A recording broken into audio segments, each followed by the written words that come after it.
All right, so thanks again for coming by Tori Magoo 44. Today is the 22nd of July, 2010.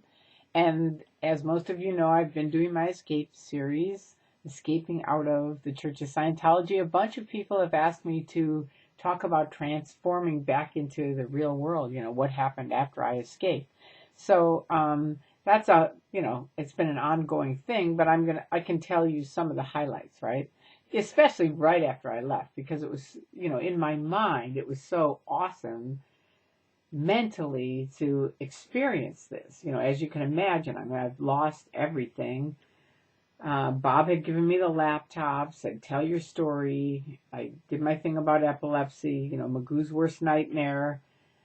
But, people are saying creepy things about me and stuff. Andreas is talking to me, sending me really nice emails. I mean, truly and honestly, some of these people helped save my life.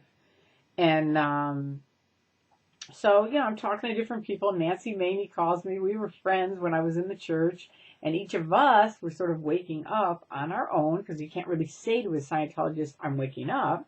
So we'd kind of be over in the corner at a party going, hey, I found this book. It's let me see if I have it here.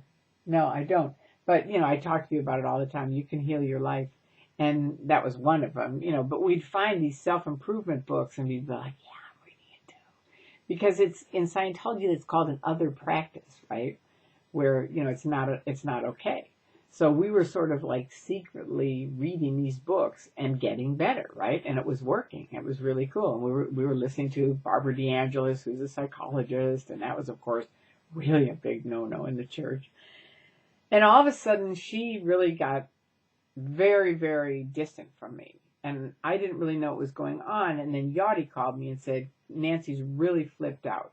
She's been reading the internet. That's why she's in the hospital. She's gone insane. And I'm like, really? I mean, I know you're probably laughing thinking that I could even believe that. But again, you just come from this very, very tight mind control set where, you know, and I'm trusting this guy, that he's not going to lie to me. So, and this was before the secret mafia thing. This was quite a bit beforehand. This had happened where I was still really trusting Bill. And so I go over to the hospital, and Nancy writes about this in her book, and you should get it. It's My Billion Year Contract at mybillionyearcontract.com, right? But I think she writes in it about how she thought I was with OSA. I thought I was going there to give her a touch assist. Bill was sending me over saying she needs an assist. I want you to go there. And that's the only reason I was going there. She thought I was there with OSA. I was not. They were there also, but we weren't there together. We might have been standing there in the same place, but we were not together, right? I wasn't with them. So anyway, she was pretty freaked out about that because she thought I was working with them on that, which I wasn't. I was there being lied to by Bill, thinking, I know it's like really, ugh. But anyway, so we sort all that out on the phone and become very good friends very quickly again. And sort out, and we're laughing about the old Guardian's office because we had believed that they had broken into the Guardian's office to steal paper, because that's what we were told. And, duh. So anyway, and Robert Vaughn was calling me and me calling him. I didn't know I found out shortly, but he was dying of prostate cancer. But was a wonderful friend up until when he passed away. Really a wonderful, wonderful person and helped me a ton. He was one of the people that told me about it's a relay race, run it as long as you want and pass the baton on to someone else. Another analogy he gave me was that it's like a battered women syndrome in Scientology and getting out. It's very tricky. A lot of people apparently feel like they really need to go back. I didn't have that because I think I'd spent the 7 years on OT7 not working. And it was like when I was done, I was like a bird let out of a cage. That was it. I'm done, man. So for me, it was a good thing. But a lot of people, I guess, feel like they have to go back or whatever. So that happened. Andreas kept talking to me. That was wonderful. Okay, I come down the second day and Stacy's cleaning lady is there. And I think she could see I was pretty fried. And she said, would you like some advice? And I said, definitely. Anything. I mean, I've lost everything. And she says, and you have to know that I had been fighting this label of PTSness for 30 years, being a potential trouble source. PTS people are connected to SPs, and they supposedly go up and down all in their life, right? They call it roller coastering. So I had always fought that because I just didn't like the label. You know, it was like, okay, I have epilepsy, but I didn't like it. And so she says to me, I want you to know, first of all, you've got to allow yourself to be. And for me, it may sound simple, but it was a huge relief to me. It was like, she's right. You know, I just need to chill out, right? So that was good. And then she said, and also in the condition you're in, I want you to know you're probably going to go up and down, maybe monthly, maybe weekly, maybe daily. In fact, for you, you might even do it hourly. But I want you to keep this in mind, and I've never forgotten it, and I will always thank her for it. You are going up circularly. So even though in between this thing you may be going up and down, you are going up, which is exactly what happened. So it was really a huge help for me. And again, it's something that you never know what somebody might say that's really going to help you, right? And you never know how you might help somebody else.